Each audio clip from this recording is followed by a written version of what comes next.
नमस्कार, मैं हूं अजय वत्स और आप देख रहे हैं दमदार खबरें यूपी की। गाजियाबाद में कॉफी शॉप में आज जोरदार धमाका हुआ है। कॉफी मशीन फटने से यह धमाका हो गया। इस धमाके में कोई घायल नहीं हुआ।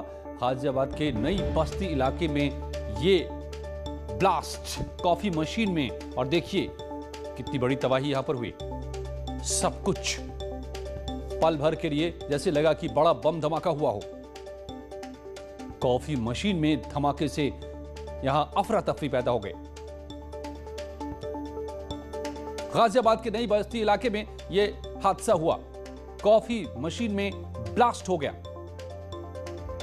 और इसके बाद आसपास की सारी चीजें तहस नहस हो गई। अमित राणा हमारे संवाददाता मेरे साथ जुड़ गए हैं गाजियाबाद से। अमित, ये कैसे फटी ये कॉफी मशीन?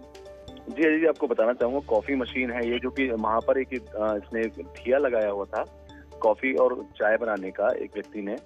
और जो कॉफी की मशीन होती है इसमें प्रेशर बनता है बेसिकली।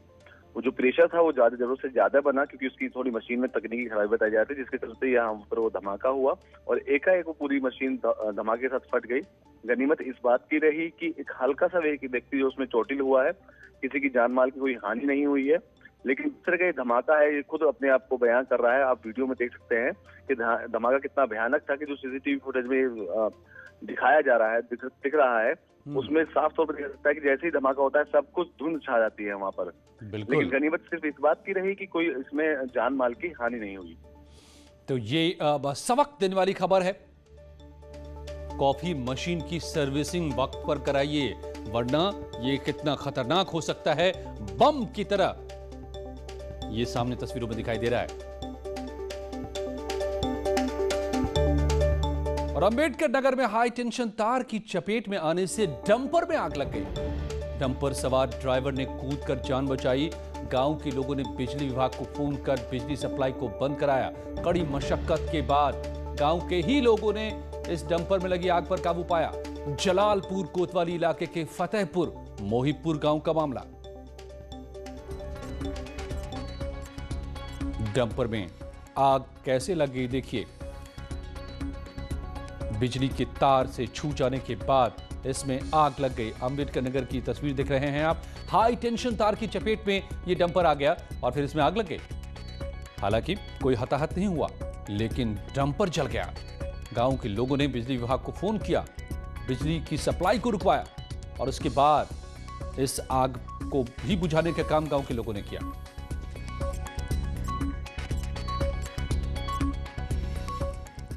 मेरठ में 8 साल के मासूम बच्चे के अपहरण का सनसनीखेज मामला सामने आया है। गांव के ही दंपत्ति पर अपहरण का आरोप लगा है। बच्चे को ले जाते वक्त पड़ोसी सोनू का सीसीटीवी कैमरे में तस्वीरें कैद हो गई। पुलिस मामले की जांच में जुटी है। मामला मेरठ के थाना खरखौदा इलाके का। अब इस फुटेज के आधार पर छानबीन कर रही है पुलिस। बच्चे प्रियांशु की मां ने थाने में आरोपियों के खिलाफ शिकायत दर्ज कराई है। बच्चे की हत्या का शक जाहिर करते हुए आरोपियों के खिलाफ कार्रवाई और बच्चे की बरामदगी की मांग की गई है। पुलिस आरोपी की तलाश में जुटी हुई है। तो खतरे में है बच्चे की 8 साल के मासूम की जान। और इस पूरे मामले पर क्या कर रही है पुलिस? मेरठ के एसएसपी से न्यूज़ 18 संपर्क करने की कोशिश कर रहा है, लेकिन इस वक्त तक संपर्क नहीं हो पा रहा है। मगर इस वक्त जाहिर है खतरे में है बच्चे की जान।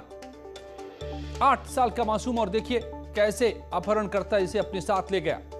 किस हाल में है यह बच्चा? परिवार में कोहराम। जान पहचान के ही लोगों पर आरोप लगाया है बच्चे के मां बाप ने। आखिर इस अपहरण की यह कोशिश क्यों है? मकसद क्या है इसका? किस हाल में है यह बच्चा? इस वक्त ये बड़ा सवाल बन गया है। मेरठ में एक 8 साल के मासूम को कैसे किडनैप करके ले जा रहा है ये किडनैपर। पड़ोसी सोनू पर यह अगवा करने का शक जाहिर किया गया है। तस्वीरें भी दिख रही हैं सीसीटीवी में। अब इसके आधार पर पुलिस बच्चे की तलाश में जुटी हुई है, लेकिन अब तक कोई सुराग नहीं बच्चे का, ना उसके हाल का कुछ पता है। बरेली के बिथरी चैनपुर थाना इलाके के रामगंगा नगर कॉलोनी में एक आवासीय योजना की जमीन पर बने अवैध धर्मस्थल हटाने गई विकास प्राधिकरण की टीम को विरोध का सामना करना पड़ा। गुस्साए लोगों ने बीडीए अफसरों और पुलिस की मौजूदगी में टीम पर पथराव कर दिया, हंगामा भी काटा। इसके बाद पुलिस ने लाठी चार्ज कर भीड़ को खदेड़ा। सख्ती से अवैध पर निर्माण पर बुलडोजर चलाकर आखिरकार उसे ढहा दिया गया।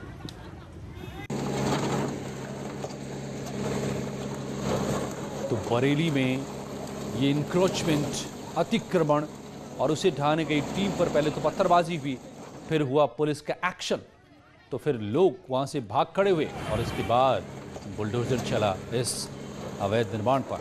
बरेली में जारी है सफाई पूरे सूबे में। माफियाओं, अवैध संपत्तियों, अवैध अतिक्रमण, सब पर सबकी हो रही है सफाई। बड़ी आम बात हो गई थी यूपी में।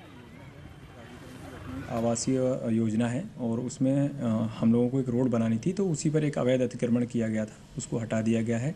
शांतिपूर्ण उसको दोनों पक्षों से बात करके दोनों तरफ के अतिक्रमण को हटाया गया है। इसके अलावा हम लोग जो लगातार अवैध कॉलोनियों पर, अवैध निर्माणों पर कार्रवाई कर रहे हैं। जो बदायूं रोड, पीलीभीत रोड, जिस पर जितनी भी हमारी अवैध कॉलोनियाँ बनी हुई हैं उस पर ध्वस्तीकरण की कार्रवाई की गई है। बागपत की बड़ौद कोतवाली पुलिस ने मुठभेड़ के बाद 25,000 के इनामी बदमाश को गिरफ्तार किया है। पकड़ा गया ये बदमाश कुख्यात अजीत हप्पू गिरोह का शार्प शूटर है। इस पर लूट, हत्या, रंगदारी के 18 से ज्यादा मामले दर्ज हैं। मुठभेड़ में घायल बदमाश आदित्य को अस्पताल में भर्ती कराया है, अब इसका इलाज चल रहा है। तो बागपत में 25,000 का ये इनामी बदमाश गिरफ्तार किया गया है।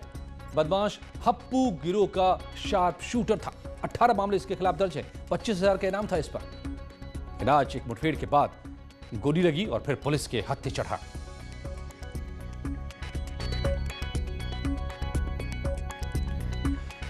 तो सफाई जारी है, अपराधियों से लेकर अवैध निर्माणों तक की सफाई।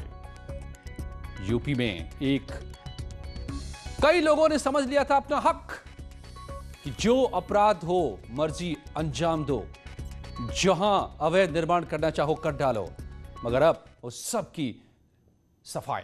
और महिला आयोग की सदस्य का बेतुका बयान सामने आया है। महिला शाम में नहीं जाती तो ये घटना नहीं होती। राष्ट्रीय महिला की आयोग सदस्य चंद्रमुखी देवी बदायूं गैंग रेप हत्याकांड पर अब ये बेतुका बयान आया है चंद्रमुखी देवी का।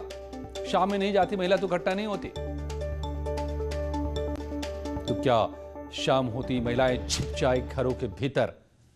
ये खुद महिला आयोग ने स्वीकार कर लिया है क्या? बदायूं हत्याकांड पर यह बेतुका बयान राष्ट्रीय महिला आयोग की सदस्य का वाकई शर्मसार करने वाला है, शर्मनाक। चंद्रमुखी देवी है, नेशनल वुमेन कमीशन, राष्ट्रीय महिला आयोग की सदस्य। कहा है कि महिला अगर शाम में नहीं जाती तो घटना नहीं होती। सोचती हूँ कि अगर संध्या के समय में वो महिला नहीं चली गई होती या परिवार का कोई बच्चा साथ में होता तो शायद ऐसी घटना नहीं घटती। सोचती हूँ कि अगर संध्या के समय में वो महिला नहीं चली गई होती या परिवार का कोई बच्चा साथ में होता तो शायद ऐसी घटना नहीं घटती।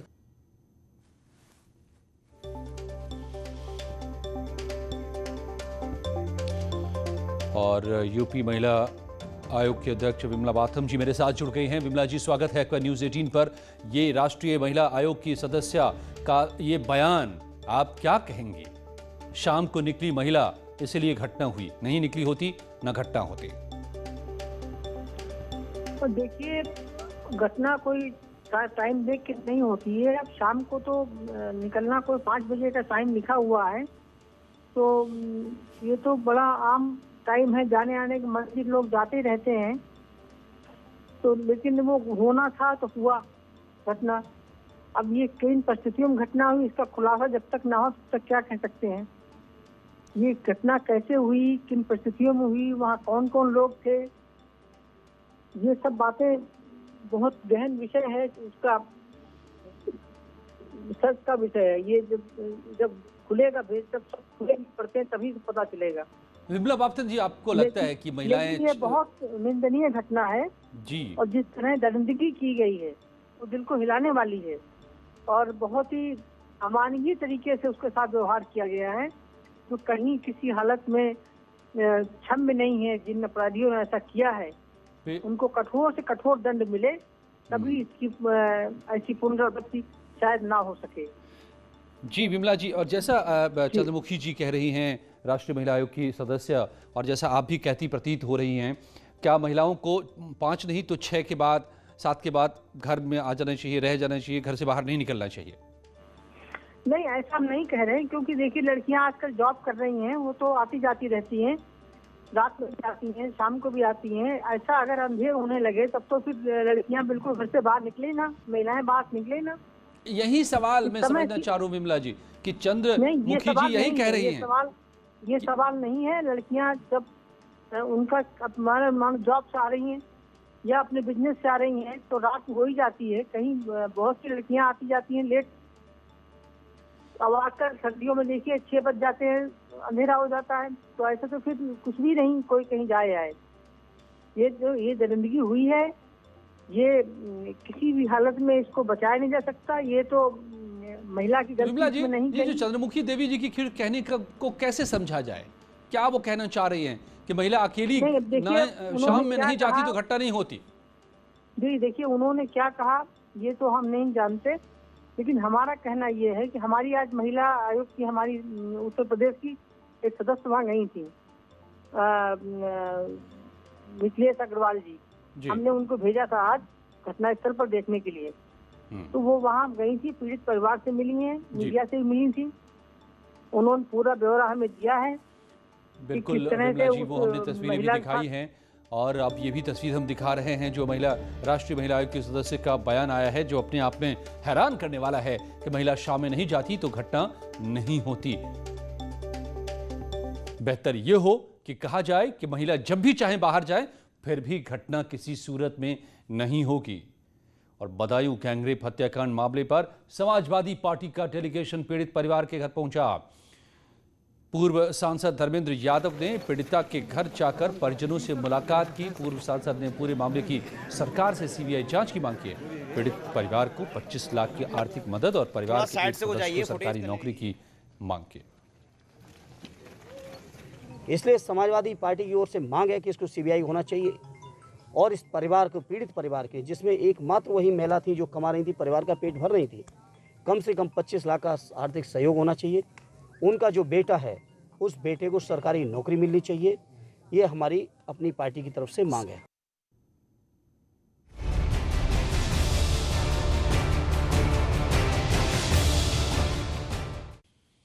बर्ड फ्लू, देश के 4 राज्यों में इसकी पुष्टि के बाद उत्तर प्रदेश में भी हाई अलर्ट जारी किया गया है। इसी के साथ सभी जिला प्रशासन को एक भी मामला सामने आने पर संक्रमित पक्षियों को मारने के सख्त आदेश दिए गए हैं। मुख्यमंत्री योगी आदित्यनाथ ने पशुपालन विभाग को बीमारी के प्रसार पर नियंत्रण के लिए कार्य योजना तैयार करने के निर्देश दिए हैं। यूपी के पड़ोसी राज्यों मध्य प्रदेश, हरियाणा के अलावा केरल और राजस्थान में बर्ड फ्लू का कहर दिख रहा है। अधिकारियों को यूपी में अब हाई अलर्ट पर रखा गया है कि अगर प्रदेश में एक भी मामला सामने आता है तो तुरंत इसे वहीं पर काबू किया जाए। एकदम सेट।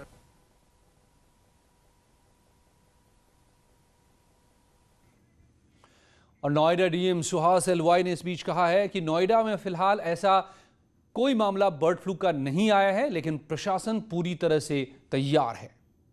जनपद गौतम बुद्ध नगर में अभी बर्ड फ्लू की केस कोई सामने नहीं आए हैं, परंतु प्रिकॉशनरी मेजर्स शासन के निर्देश के क्रम में लिया जा रहा है। या आप जानते हैं कि माइग्रेटरी बर्ड्स भी आती है, वेटलैंड्स है, फॉरेस्ट एरिया है, अतः उन जगहों पे एक्सेस कंट्रोल किया गया है ताकि लोग जो आते जाते हैं उनको माइग्रेटरी बर्ड्स के बहुत ज़्यादा नज़दीक न जाए, इसके लिए व्यवस्था की गई है।